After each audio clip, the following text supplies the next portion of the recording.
Good afternoon पिला माने आज आम गोटे भल टपिक पढ़ा जियोग्राफी। अच्छा कहल पिला माने तुम्हें नदी नाल देखिच तुम घर चारिपाख नदी नाल अच्छी कि नहीं थी निश्चय तुम्हें नदी नाल देखीद ना कौटी गला बेले नदी नाल देखीद।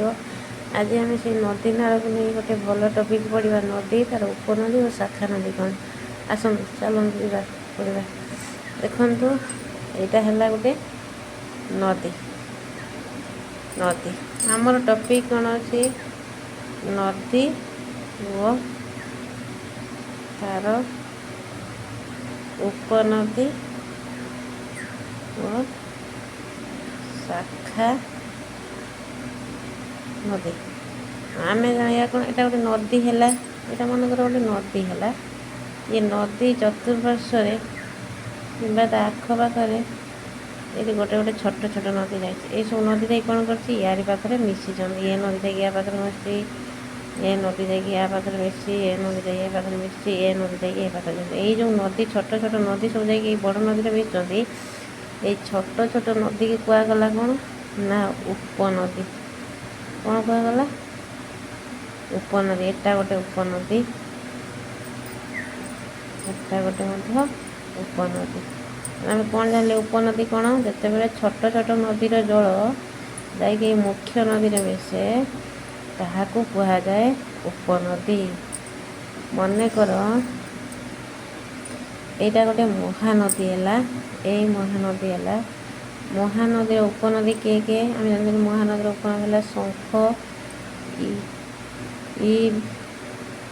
मनकर ब्राह्मण शंख तेल मनकर महानदीर उपनदी शंख तेल यहाँ महानदी जदि मुख्य नदी है ये सब नदी जाकि महानदी में मिसी जाती। तेणु ये तीनोटी नदी हेले महानदीर उपनदी। ताने ये छोट छोट नदी जिते बड़े बड़ नदी में मिशंती छोट छोट नदीर जल जिते बड़े बड़ नदी में जाई मिशंती ताहाकू कहुए उपनदी। एबे जानले हम उपनदी कौन ना उपनदी कौन छोट नदी मिसिले जाकि बड़ नदी रे ये छोट नदीर जल आसिक बड़ नदीर मिसिला एटा है तेणु ये छोट नदी की बड़ नदीर कहुए उपनदी।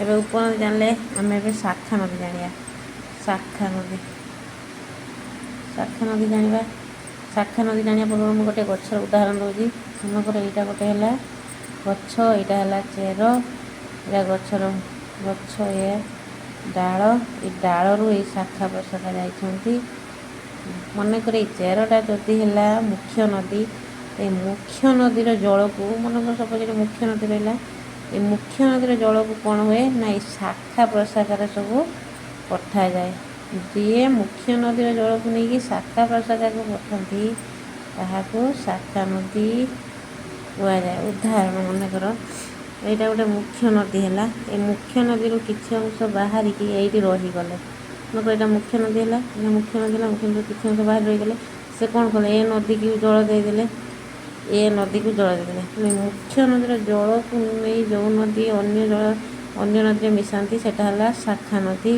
आम उपनदी कौन पढ़ले जो छोट छोट नदी जल जा मुख्य नदी में मिशंती सेटा है उपनदी। जो मुख्य नदी जल को नहीं नदी गुड़ाक नहीं शाखा नदी में मिशंती सेटा है शाखा नदी। माने उपनदी छोट छोट नदी जल जा मिसी शाखा नदी बड़ नदीर जल को लेकिन छोट छोट नदी में मिशंती ताको शाखा नदी कहुए। तेणु उपनदी शाखा नदी मध्य पार्थक्य कौन है उपनदी है छोट नदीर जल मुख्य नदी रे मिसे। शाखा नदी है मुख्य नदीर जल नहीं मुख्य नदीर जल नहीं अन्य नदी रे मिशांती। उपनदी मुख्य नदी को जल ପ୍ରଦାନ କରୁଥିବା ବେଳେ ଶାଖା ନଦୀ କ'ଣ କରନ୍ତି?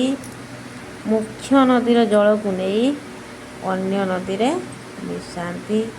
ତେଣୁ ଉପନଦୀ ହେଲା ଉପନଦୀ ମୁଖ୍ୟ ନଦୀକୁ ଜଳ ପ୍ରବାହିତ କରୁଥିଲା ବେଳେ ଶାଖା ନଦୀ ମୁଖ୍ୟ ନଦୀରୁ ଜଳକୁ ନେଇ ଅନ୍ୟ ଏକ ନଦୀରେ ପ୍ରବାହିତ କରେ।